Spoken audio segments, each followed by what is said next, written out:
What are two ways to eat plant based even if you're on the go? Hey, in case you don't know me, my name's Jason Cheney, and that's what we're going to dig into today. So, most of you may not be aware that my wife and I we're considered expats because we left the United States, but the truth is we're actually digital nomads. And all that means is we do not have a permanent residence. We don't. We stay usually in the country for about 2 to 3 years, and then we move on to the next country, next city. We want to keep moving and keep growing and keep learning different cultures. And so a lot of times people be like, "How do you eat? How do you continue to be plant based while you do it?" And so it's really simple. One of the first ways we do it is when we go to restaurants, we're not afraid to actually ask, do you have a vegan option? Now, the reason why we use vegan is a universal word that everybody knows throughout most of the world to understand that that means we don't eat any animal products, no butter, anything like that. And so that's one of the easiest ways.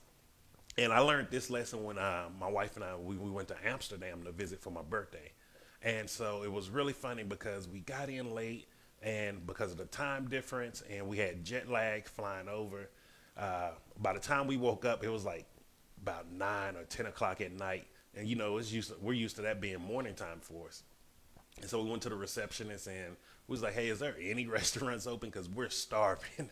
And it was funny. She was like, "Yeah, there's a steakhouse." And we was like, "Oh no, well we don't eat meat." So and she was like, "No, it's okay. They can cook for you." And I'm gonna be honest with you. I was a little irritated because I was like, "Oh, here we go." One of the things I don't like is risking my food being contaminated. And so saying going to a steakhouse, I was really concerned. And you have to remember at this point, this is when I finally got off blood pressure medication. I stopped needing a CPAP, so I was not willing to go back to where I was before. So I was really worried, and it started manifesting as anger because I was really mad at myself because I wasn't planning ahead. And so one of the things when we went to the actual steakhouse restaurant, we explained to them, "Hey, we don't eat meat. Is it okay if are you able to make us a meal or something like that?" "Hey, how you doing, Mom? Good morning." And so the chef came out, he talked to us, and he was like, "Oh, I would love to cook you something." He was like, "What vegetables do you eat? I'm gonna run to the store real quick and get them." And he literally went to the store, went to a supermarket, bought groceries, and made us a meal of just vegetables. It was probably one of the best meals I've had to this day. And it was all because we were willing to ask. So if you go to a restaurant, ask them. Don't be afraid. Even if it's a place that doesn't look like it will be an option for you, just ask. You never see. You never know what'll happen unless you see and find out for yourself. And the second thing is, and I kind of hinted on it, is plan ahead. Now, if you know you're going to be traveling for a while, so one of the things we do, like if we know we're flying or something like that, we plan ahead by stocking up on things such as nuts, fruits, if the country we're coming into allow it, popcorn, just little simple things that keep us prepared. Now, let's say if you're doing a road trip or something like that, just make sandwiches. You can make wraps. Like yesterday, we made oyster mushroom quesadillas with chickpea cheese sauce. And you can just make these little things, and it's really simple for you because you don't want to end up going back to where you was before, and you don't want to set yourself up by self sabotaging by not being prepared.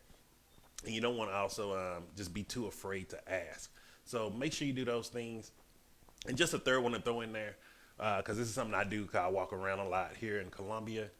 Just stop and get some fruit or something everywhere. Like here, I can just go walk outside, get some fruit, apple, what is it called? Papaya, which is dragon fruit, or even bananas. And you can just get those and get them to go if you're just walking about or you're someone that's just really busy.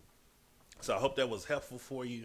Don't be afraid to go plant based. If you're still having issues and still have concern with about how to actually identify your food home, just click the link up above or below, depending on where you see it on your screen, and just join the 7 day jumpstart. We will be doing a new 7 day jumpstart coming Monday, and on this 7 day, I'm going to do something completely different. I'm going to just open all the curtains. You're going to actually see. I don't have my tracker with me right now, but I'm going to actually track each and every day. I'm going to let you know exactly what I'm eating. You're going to see exactly how much water I'm drinking, and you're going to see the exact results that I'm getting. And this is going to show you that no matter where you are in your weight loss journey, you can still get the results. All you have to do is be supercharged. So I hope that was helpful for you, and I will see you tomorrow. Ciao.